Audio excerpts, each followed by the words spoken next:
भाई कैसे हो? बस भाई ठीक हूँ। आज कैसे इतने दिन बाद ठेले पर आना हुआ? बस भाई कुछ दिनों के लिए बच्चों को लेकर गांव चला गया था और कल ही आया था। और आज बच्चों ने बोलकर भेजा है कि शाम को घर आते वक्त मैं उनके लिए तुम्हारे तवा चिकन और रोटी लेकर आऊँ। भाई बड़े दिन हो गए तुम्हारे हाथ का खाए हुए। क्यों नहीं भाई, जरूर लेकर जाओ। कितनी प्लेट पैक करनी है? 3 प्लेट पैक कर दो नीरज भाई बस।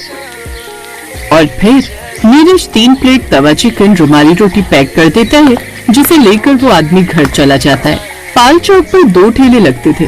नीरज चिकन और रुमाली रोटी बेचता था और गौरव कबाब और चिकन सूप बनाकर बेचता था। नीरज के ठेले पर भीड़ लगी रहती थी और गौरव के ठेले पर बहुत कम लोग कबाब और सूप पीने आते थे। और जो लोग थोड़े बहुत खाकर भी जाते, उनके पेट में दर्द शुरू हो जाता, जिससे उसकी बिक्री बहुत कम होती थी। फिर एक दिन गौरव मन ही मन सोचने लगता है, ऐसा क्या है इसकी तवा चिकन और रुमाली रोटी में जो सब लोग इसके यहीं पर खाना पसंद करते हैं? और सिंपल सी तवा चिकन और रुमाली रोटी तो होती है इसकी, वो भी बिना बटर लगी हुई, और लोग फिर भी इसके ठेले पर जाना पसंद करते हैं। और एक मैं कबाब में कितना भी बटर लगा लूं, कितना भी अच्छे से सूप बना लूं, लेकिन लोग फिर भी मुझे गालियां ही सुना कर जाते हैं। कुछ तो राज है इसकी तवा चिकन रुमाली रोटी में और मुझे वो पता लगाना ही होगा। और ऐसे ही नीरज का ठेला अच्छा चलता रहा और गौरव का काम ठप होता चला गया।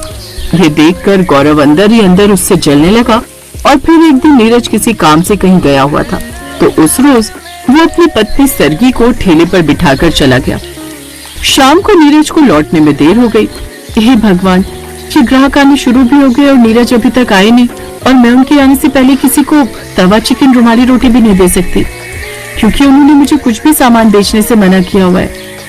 सरगी को देखकर गौरव समझ रहा था कि कुछ न कुछ बात तो है जो सरगी के चेहरे पर इतनी चिंता है। और फिर गौरव उस पर लगातार नजर रखता गया। थोड़ी देर बाद ही नीरज हाथ में एक काले रंग की पन्नी लेकर लौटा और सरगी के कान में कुछ कहकर उसको वो काला पानी दे देता है। और सरगी नीरज से कहती है, इतनी देर कहाँ लगा दीजिए, ग्राहक आ गए, वो कब से आपका इंतजार कर रहे थे और आपने मुझे उन्हें सामान देने से भी मना किया था। ये बातें करने का समय नहीं है सरगी। अब इस पन्नी से ये जादुई पाउडर निकालकर इस तवा चिकन में डाल दो। सरगी जल्दी से काली पन्नी खोलती है और उसके अंदर जो पाउडर होते हैं उसको चिकन में डाल देती है और फिर सबको देना शुरू करती है। एक तो मैं यहाँ अकेली थी, ऊपर से ग्राहकों की भीड़ और फिर गौरव की गंदी नजर।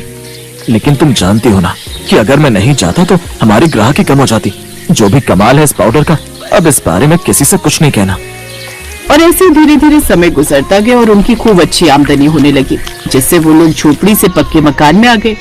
लेकिन उनका ये राज किसी को पता नहीं था कि कुछ ही साल में उनकी आमदनी इतनी अच्छी कैसे हो गई। अरे सुनिए, अब आप जल्दी चाहिए और वो जादुई पाउडर